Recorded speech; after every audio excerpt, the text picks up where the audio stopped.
asalaamaaleykum mbokk téléspectateurs yi mbokk internautes yi dal leen ak jàmm ci seen chaîne MTV alors tey jii nag ñu ngi fii au niveau de Dakar pour assister li nga xamante ne moo di cérémonie d'intronisation ou de pencum Tédhiam alors cérémonie boobu nag dafa nekk cérémonie boo xamante ne c'est un peu historique parce que tracé nañ fi l'histoire de pencum Tédhiam alors nekk nag vraiment penc moo xamante ne pencum daara la lu ko waral nag moo di dafay firnde ne ki nga xamante ni moo di Serigne Touba jaar na fi Cheikhna Saad Bou aussi jaar na fi donc kilifa yooyu la ñu jaar fi vraiment def tax na ba actuellement nii ni pencum Tédhiam nekk benn kii moo xamante ne dafa am solo ni ñu leen déglu nag ñoom ñu retracer l'histoire ñu wax exactement cérémonie bi lu ko waral ak fu mu jëm. lan la ñu si mën a wax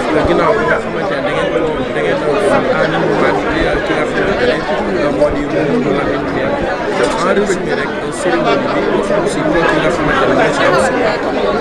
waaw asalaamaaleykum wa rahmatullah ñu ngi sant yàlla bu baax ñu def ñu tàmbalee ci bisimilah rahmaani rahim ba fal sunu borom penc sunu penc mi moo lippoon cim Tédhiam pencum Tédhiam dafa bokk ci fukki penc yeeg ñaar ndax Ndakaaru fukki penc la ak ñaar fukki tefes ak ñaar ak fukki xeet ak ñaar pencum Tédhiam mii nag bokk na ci penc bi nga xamante ne mooy ci fukki penc yeeg ñaar mooy penc bi nga xamante ne mooy pencu diine ndax pencu diine bu ma ko waxee mooy keroog bi sunu maam Guddi Jóob ñëwee Ndakaaru waa pencum Tédhiam ñoo ko dalal may ko Ngóone Mbeng mu jur ci Jal Jóob mooy premier sëriñ Ndakaaru pencum Tédhiam mooy penc bi nga xamante ne moo dalaloon sunu maam Cheikh Saad Bou bu ñëw ñu jox ko waa kër Youssou Bamar Gueye mu am ci ay shérif yoo xamante ne yu ñuul lañ ba tey pencum Tédhiam mooy penc bi nga xamante ne moo dalaloon sunu maam borom Touba biñ ko jàpp bi ñu téyee sëriñ bi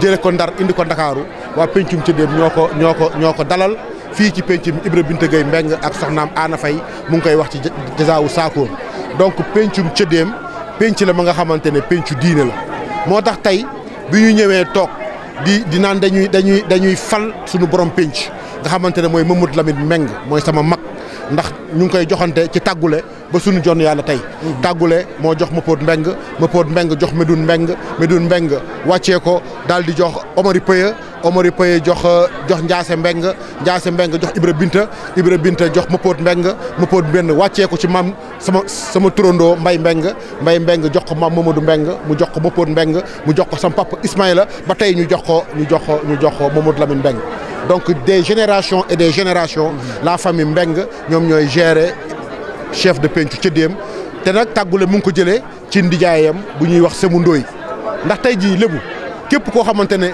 jeex nga say maam fekkoo ci ku sant Ndooy xamal na sa lébuité des na donc Semu Ndooy boobu moom moo ñëw ndax xari Ndooy moo jur tàggule mu ñëw fii ñu samp pencum Tédhiam boobu ba tey laakoon faakoon ñaakoon ñu ngi koy doxal fii ci pencum Tédhiam ba tey loolu moo indi cérémonie bi yàlla dimbaluñu nag suturaal ñu ndax ay mag ñu baax yéenante jàmm yàlla suturaal ñu ba tey ñu ñëw ñaari grand sëriñ yi nga xamante ne tey jii nii ñoo fi nekk Ablaye Matar Diop daal di ñëw ak rakkam Pape Ibrahima Diagne yàlla def ñu fekkee cérémonie bii jaraafu Ndakaaroog saltigeeg ndey njàmbur ak ñëpp chef de penc yëpp daje fi population bi daje fi nga xamante ne tey dañ naan ñaakoon mooy le peuple lébu ñëpp daje fi amul fu nekk la ñu jóge daje fi tey ñëw ngir borom pencu Tédhiam ñu samp ko di ñaan yàlla na yàlla barkeel ko loolu nag bu amee dafa fekk Tédhiam dafa am organisation particulière ay mag ñoo ko téye jàkk ji dañ ñu ko tabaxal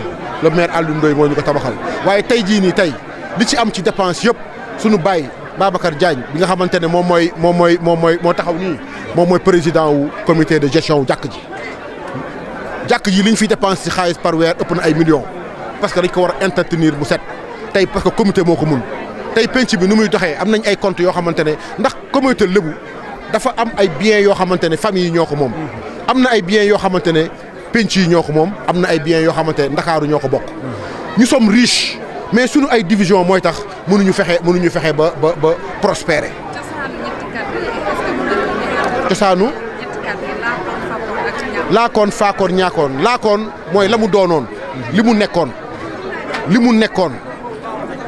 faakoon mooy fi mu doonoon ñaakoon mooy ñi mu doonoon donc Mamadou Lamine Mbengue mi mun nañ wax ne ñaakoon la ndax silsilam mooy wàcc ba ci moom faakoon fan la woon fii ci pencum Cëddeem fii la ci communauté lébu donc nag ñaakoon mooy communauté lébu mooy le peuple donc moo tax lébu yi dañuy wax laakoon ñaakoon faakoon ñi nga xamante ne seen ndomb tànk dañ ko am dañu war a préparer seen bopp ndax doomi mbër jàngir bëri ndax ëllëg dañ la woo joxoñ la foo fekkewul donc ñu ngi gërëm ñun suñu ay mag ndax suñu ay mag ñooy toog di doxal bu ñu doxalee wax ko ndaw ñi exécuté donc rakk il faut bu topp mag doom topp bàyyi rakk bu toppul mag doom toppul bàyyi dara du dox ndax mag ndax bàyyi moo xam ndax bàyyi moo fekkee démb bu la netteewul naka lañ doon doxalee démb yow doo xam donc tey jii nii ñu ngi sant yàlla bu baax ñun waa Cëddeem bi ñu nekkee benn di ñaan loolu nag nekk ci waa pencum Ndakaaru yëpp tey def nañ intronisation wu borom pencu Cëddeem suba fal nañu bu Guy Salaan fa la ñu jëm ba lébu gi yëpp jeex nekk benn sonn nañ ci division nañ doon benn ndax bu ñu doonul benn suñu alal rek mooy réer donc ñu ngi sant yàlla bu baax di leen gërëm yéen tamit yéen taskatu xibaar yi suñuy mbokk rek ñoo fi nekk di tas xibaar donc ñooñu ñëpp bu ñu jàppalantee ku nekk fa nga nekk ñu jàppal la ca la ngay def foog naa ne communauté bi ndax ñun communauté lañ communauté mooy lan mooy ay nit yu bokk deret d'abord bokk gis-gis bokk li ñu gëm ñoo dajaloo bokk penc yi tabax seen ay jàkk donc nag il faut que ñu wane le fait que ñu nekk communauté boobu amul Sénégal koy dégg ñuy wax communauté mu nekk peuple lu dul communauté lébu doo dégg communauté Joola communauté beneen xeet mais lébu yi da ngay dégg communauté parce que sunu lien yu ñu am moo fort ay lien de sang la donc ñun sunu maam ñoo ko doon doxal Cëddeem bii biñ koy sanc nu mu tudda Sandaga bi amul Sandaga 1934 la te Cëddeem sama maam yi may lim mat nañu 10 romb nañ ay 1400 donc nag ñu sanc penc mii mu nekk ay barak am na sax ci internet bi yaa ngi gis ñu wane pencum Cëddeem 1898 ay néegu ñax la woon jàkk ji barak la woon bi fi Serigne Touba di ñëw fii ay guy la woon étage bii jàkkaarloo Mbengeen beewaasee la tudd ñu ngi ko tabax 1934 Sandaga bii ñu ngi ko tabax 1934 Félix kii Gomis nu mu tudda le maire bu santoon Gomis moom moo ko tabax 1934 boobu fii àll la woon donc nag ñun ñëw ba tey marché bi dugg ci penc mi donc nag ñu ngi sant yàlla bu baax di gërëm suñuy mag ndax suñuy mag ñoo baax moo tax ñu mun def lii ndax ñoom bu ñu amoon beneen jikko lii du mun a am ñu leen di sant yéen tamit di leen gërëm asalaamaaleykum wa rahmatullah. Merci beaucoup d'intronisation avec le chef de Penc que vous avez voté nommé à l'unanimité. Alors donc est-ce que vous pouvez venir sur les points fondamentaux de cette cérémonie? La chose est relative à l'histoire coutumière des Lébous de Dakar. Les Lébous, premiers occupants ou deuxièmes occupants, mais les plus grands occupants de Dakar ont organisé leur communauté, leur collectivité à travers des pencs. Bon, communément on va dire des quartiers. Mais ces quartiers sont chez nous des pencs, c'est-à-dire un territoire local, mais avec une coutume purement lébou. Et c'est cette coutume qui fait qu'on dit penc. La façon d'être, la façon de vivre, la façon de partager et la façon d'ouvrir nos portes à tout le monde et assimiler tout le monde, faire de tout le monde des lébous et faire en sorte que on puisse partager tous les bienfaits que les uns, les autres, on peut avoir. Et notre penc qui est Cëddeem, qui est en fait le cœur de Dakar Plateau, qui prend presque la moitié de Dakar Plateau, qui est le penc de ma naissance, où j'ai grandi, où j'ai tout fait, où on m'a tout fait, où j'ai tout obtenu et que je ne quitterai jamais de ma vie jusqu'à la mort, où je suis chaque semaine avec les gens de ma race, où on partage tout, a perdu il y a 6 mois son chef, El Hadji Ismaïla Mbengue, qui est mon jeune frère et qui est décédé. Et dans nos coutumes, il n'a plus de congénères, il n'y a que ses enfants. Et c'est l'enfant aîné qui prend la succession. Tout le penc s'est réuni il y a 3 semaines en assemblée générale, composée de 87 personnes. On l'a élu unanimement, sans aucune objection, chef de notre pench. Et nous avons voulu l'honorer et en profiter aussi pour rassembler tous les ressortissants des pench qui nous entourent. Parce qu'il n'y a pas que le pench de Tchedem, il y a le pench de Mbot, de Guisselan, de Yakidjof, il y a une partie de Niachoker, de Rebus. En fait, jusqu'à Koloban Gueltapé, tous ceux qui vivent là-bas, qui sont des Lébous, viennent de Dakar, viennent du pench de Tchedem. Nous les avons tous invités, tous les notables, à venir célébrer et fêter l'élection unanime de Mamadou Lamine Beng comme chef du pench de Tchedem. Et ce fut l'occasion aussi d'inviter tous les grands sérignes, Ablaye Diop Maktar, Pape Ibrahima Diagne, fils de El Hadji Bassirou Diagne, qui ont montré leur unité à eux deux. Une réconciliation qui a été faite il y a longtemps, mais que le peuple ne connaissait pas. Ils l'ont exprimé, ils l'ont montré, qu'ils sont des frères et qu'ils sont ensemble. Avec nous tous, nous sommes avec eux. Est-ce que vous pouvez revenir sur l'origine historique et culturelle de ces trois mots, Lakon, Fakon et Nyakon, l'historique de... Oui, ça c'est une appellation lébou de quelques traditions. Ça veut dire que historiquement, nous maintenons nos coutumes. Nous maintenons nos coutumes. Doudou Ndoye est un homme qui appartient à sa coutume. Mokhtar Mbeng, qui est à côté de moi, qui est mon fils, Maha, est un homme qui appartient à sa coutume. Et nous respectons notre coutume. On ne montre pas le dos à notre coutume. Ensuite, nous faisons en sorte de l'enseigner maintenant à nos enfants et à tout le monde. Et enfin, nous respectons ce que nos pères et nos grands-pères ont apporté ici, c'est-à-dire la solidarité. Nous partageons tout entre nous et nous le partageons avec ceux qui sont des étrangers, qui viennent vivre parmi nous. On n'exclut personne. Le Lébou n'a jamais exclu qui que ce soit. Le Lébou a toujours accueilli, a toujours hébergé, a toujours partagé. Et nous continuons à partager avec tous les commerçants du marché Sandaga. Ils sont tous nos amis, ils sont tous nos parents, ils épousent nos enfants. On partage tout avec eux.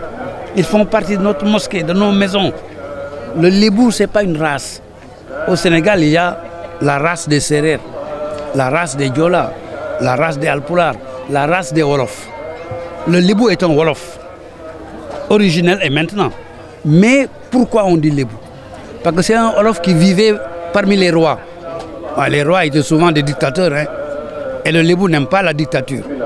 Alors, des gens qui aimaient la liberté et l'égalité, on dit on ne vit pas chez des dictateurs et on s'en va. C'est eux les Lébous. Vous avez parlé tout à l'heure des réconciliations. Quels sont les dispositifs que vous pouvez mettre en œuvre pour que cet esprit règne, pour que vous puissiez aboutir?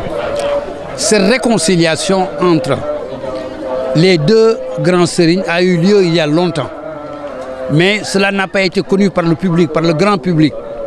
Et c'est aujourd'hui que le grand public découvre cette réconciliation qui a existé et qui existe entre les deux grands sérignes depuis longtemps. Nous venons de le montrer à tout le grand public lébou que nous sommes tous des frères, que rien ne nous oppose. Je voudrais dire que l'origine des Lébous, c'est une réaction, une révolte. Les Lébous étaient des révoltés à l'origine. Ils vivaient comme des Wolofs, parmi des Wolofs. Mais les Wolofs ont commis des braques dans le Wallo, des princes, des Damel, du Kayor, etc. Et eux, c'était, je n'ose pas dire, des rois dictateurs. Ils avaient la force.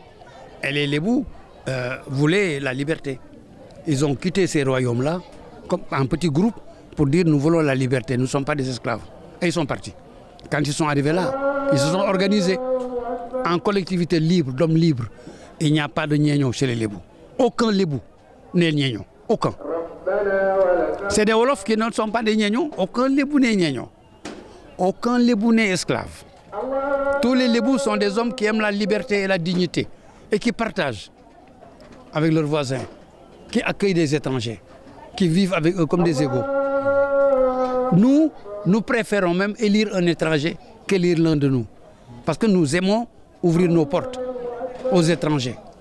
Et donc, cette solidarité que nous avons, à mon avis, c'est l'une des solutions des problèmes de notre pays. Parce que ça va être dur.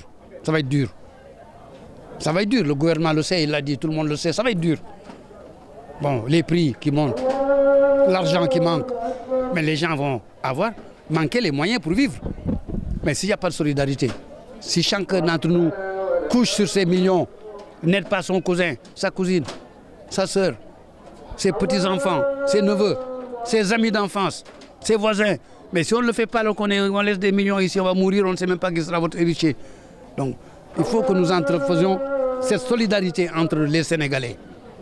Sénégalais, solidarité de base. Je ne parle pas de solidarité gouvernementale. Les gouvernements ont une politique d'État. Mais la politique d'État, c'est l'ensemble des intérêts de tous les citoyens. Mais au jour le jour, c'est le quotidien. C'est dans le quotidien que nous devons être solidaires. Et en ce moment, les gouvernements peuvent bien travailler. Ils n'auront pas les soucis du quotidien. C'est comme ça qu'on aide notre gouvernement. Parlons bien sûr de la sociabilité des Lébous et surtout de la solidarité que vous parlez. Et tout à l'heure, l'imam parlait que les Lébous sont des gens, c'est des gens qui sont vraiment pieux. Alors, il a évoqué tout à l'heure, est-ce que vous pouvez revenir un tout petit peu sur la pureté, n'est-ce pas, des Lébous? Oui, l'imam Ratib de Dakar, El Hadji Aliou Moussa Samb, nous a rappelé que les Lébous ont été pratiquement les premiers musulmans du Sénégal. Pratiquement, parce que c'est des émigrés qui ont quitté le Wallo pour venir jusqu'à Dakar. C'est des migrants, plutôt, pas des émigrés, des migrants du Wallo jusqu'à Dakar. Et comme les Alpolars qui quittent aussi le Fouta pour venir à Dakar, nous sommes tous des migrants. Et les Lébous ont pris avec eux du Fouta et même de la Basse-Égypte, en fait. Mais ça, c'est une histoire compliquée. La religion musulmane, ils sont venus avec ici à Dakar et nous sommes tous des pieux. Nous avons des mosquées partout. Dans chaque village Lébou, dans chaque quartier Lébou, vous verrez une mosquée. Et depuis toujours, nous sommes des musulmans, nous sommes des gens égaux, nous sommes des gens solidaires, nous sommes des gens accueillants. Et nous partageons. C'est comme ça qu'on aide un gouvernement, en faisant en sorte que votre quartier ne meure pas de faim. Si aucun quartier ne meurt de faim, parce que les gens du quartier viennent partager, mais le gouvernement peut travailler tranquillement. Aucun gouvernement dans aucun pays du monde ne peut donner la nourriture à tous les citoyens. Ce n'est pas possible. C'est la citoyenneté qui vit. Oh non, c'est mieux que ça. C'est mieux que ça. Chez nous, dans notre quartier, les femmes et leurs maris et leurs pères et leurs frères sont des égaux. Nous avons créé des sociétés ici dans notre pinch, dans lesquelles hommes et femmes de chaque maison sont actionnaires à égalité et reçoivent leurs dividendes en même temps. Le principe d'égalité avant toutes les lois du Sénégal existe ici, à Tchedem, avant toutes les lois sur la parité. La parité économique dans des sociétés économiques qui sont dans mon quartier, c'est moi qui l'ai écrit de ma main. Excusez-moi de dire ça. C'est moi qui ai écrit de ma main pour la première fois et dans l'histoire du Sénégal. Je dis pour la première fois dans l'histoire du Sénégal, quelqu'un a écrit dans un quartier une parité entre hommes et femmes en matière économique, dans une société économique où hommes et femmes sont des égaux et travaillent ensemble et partagent ensemble les mêmes revenus. Dans tout le quartier de Tchedem, toutes les femmes font partie des sociétés. Les femmes ont même des permis de conduire alors qu'elles ne savent même pas écrire leur nom. Et c'est nous qui avons payé les sociétés du quartier. Croyez-moi. Tous les hommes et les garçons sont en train de construire leur maison sur des terrains que le quartier leur a obtenus pour eux. Mais je ne voulais pas dire ça en public. Il y a le public, on ne pouvait pas les déranger en parlant de ces choses-là. Mais